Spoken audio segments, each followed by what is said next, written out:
Brother, I think it's pretty cool that you have the distinction of being a Super Bowl champion with the Saints and the Eagles. You never forget your first. How do you compare the two Super Bowls? They're both first, so I think it's a unique situation. I think for me, the first one was my rookie year. I was a role player. I wasn't a starter, and it was when you're a rookie, your nose is wide open to kind of everything. Where the second one here in Philly, I was captain of the team. I'm kind of a leader of it. I felt like I had more of my hands on that particular season and team. And so that one's a little bit more special to me. The first one I felt like I was on along with a ride with some of those guys, the John Vilmas and Drew Breeses of the world. But the one here for Philly, I felt like was on my back as well. Who in today's NFL plays like Drew Brees? Like Drew Brees?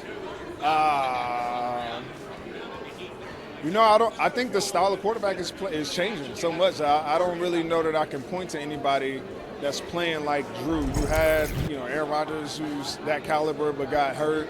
And then you've now got the more dynamic quarterbacks, the Pat Mahomes of the world, who are dual threats, where Drew went running 2 yards.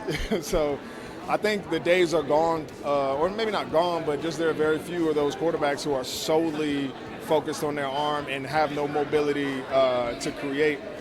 That formula is just not really working right now in the league. What is the national perspective not saying about the Eagles that they should going into this season?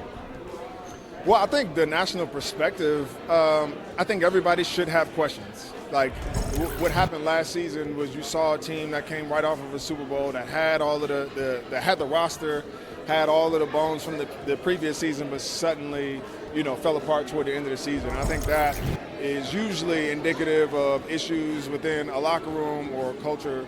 And so before we can even figure out like talent, who the opponents, all those things, we've got to know that this team is unified, that this team has what it takes to go the long distance of a season, and losing veterans like Jason Kelsey, Fletch, that just makes that task a little bit harder. So I think the first thing we want to see going into training camp, coming into preseason and coming out of training camp is, who are the leaders on this team? Is this team a unit, and can they make it the long run? Non-football question. Do you remember Anthony Davis in New Orleans as a Pelican? I do. Yeah. What do you remember? What was he like? You know what? I'm not a huge basketball fan, but, young in his career, I think it's like anybody, really. Like, you're doing all that you can. You're trying to stay healthy. I'm sure it was frustrating, but he was clearly, an all-world talent. And I think once you saw him kind of get around some other players in the league, that talent show was on full display. But, I wasn't really paying attention much. I can't lie. Do you think, even though you're not a basketball guy, last question, even though you're not a basketball guy, who do you think in the NBA could seamlessly transition into football, and who in football could transition into the NBA? I think Miles Garrett could probably go into the NBA because he's athletic enough, big enough to kind of get in there and do what he's got to do.